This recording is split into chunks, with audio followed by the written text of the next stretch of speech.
Long, long ago, in a quiet forest full of tall trees and chirping birds, there lived a kind monk.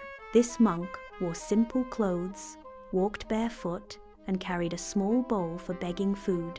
He loved nature and had a very special gift that he could talk to animals and birds. One sunny morning, the monk was walking through the forest, enjoying the fresh air. He listened to the leaves rustling in the breeze and the songs of the birds high in the trees. As he walked along a small forest path, he came out near a village. Just as he was passing a large old tree, he saw something strange near its hollow. There, curled up on the ground, was a snake. But this snake didn't look scary. It wasn't hissing or hiding. It looked very, very sad. The monk gently walked closer to Snake and spoke in his calm voice. "What is the matter, friend Snake?" he asked kindly. "You look very sad." The snake slowly lifted its head and sighed. "Yes, I am sad," the snake replied in a soft voice. "Why?" asked the monk with concern. The snake looked toward the village and nodded with its head. "Do you see those children playing there near the village?" it asked. The monk turned and saw some children laughing and running around a field, playing games and having fun. "They play there every day," the snake continued. "I hear their voices, their laughter, and their fun, but no one ever comes near me.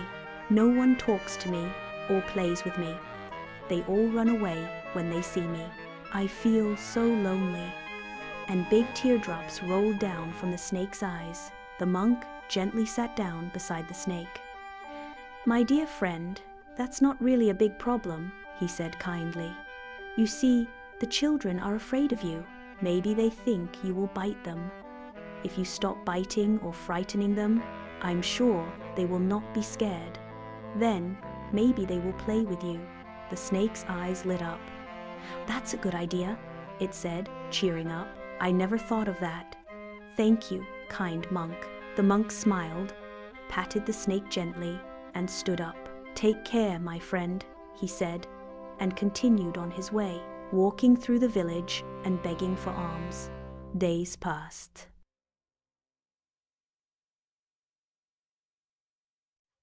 The snake followed the monk's advice.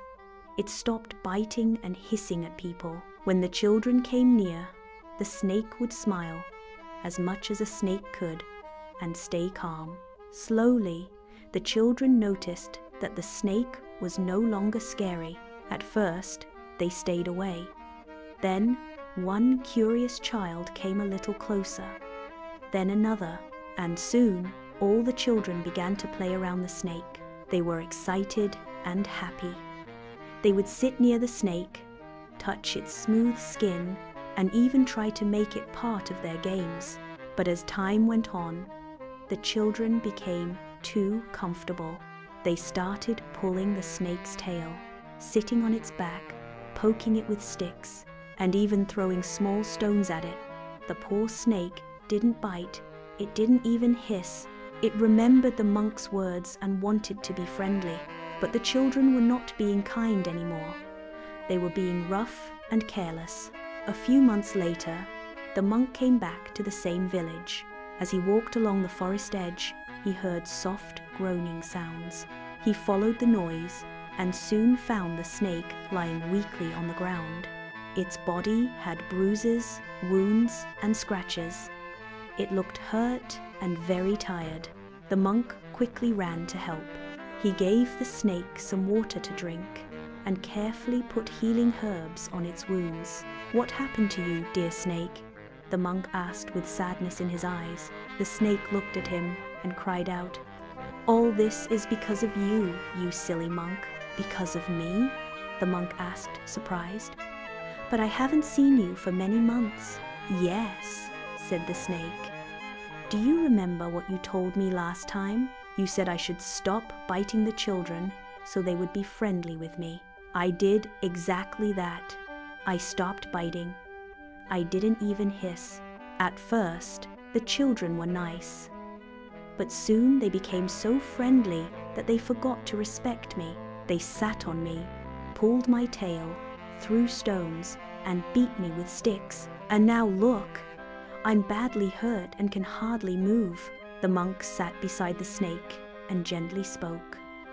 My friend, I asked you to stop biting them. But did I ever say you should stop hissing? The snake looked confused. What do you mean? Hissing, the monk explained, is not the same as biting. When you hiss, it reminds others that you are still a snake. It tells them to be careful and respect you.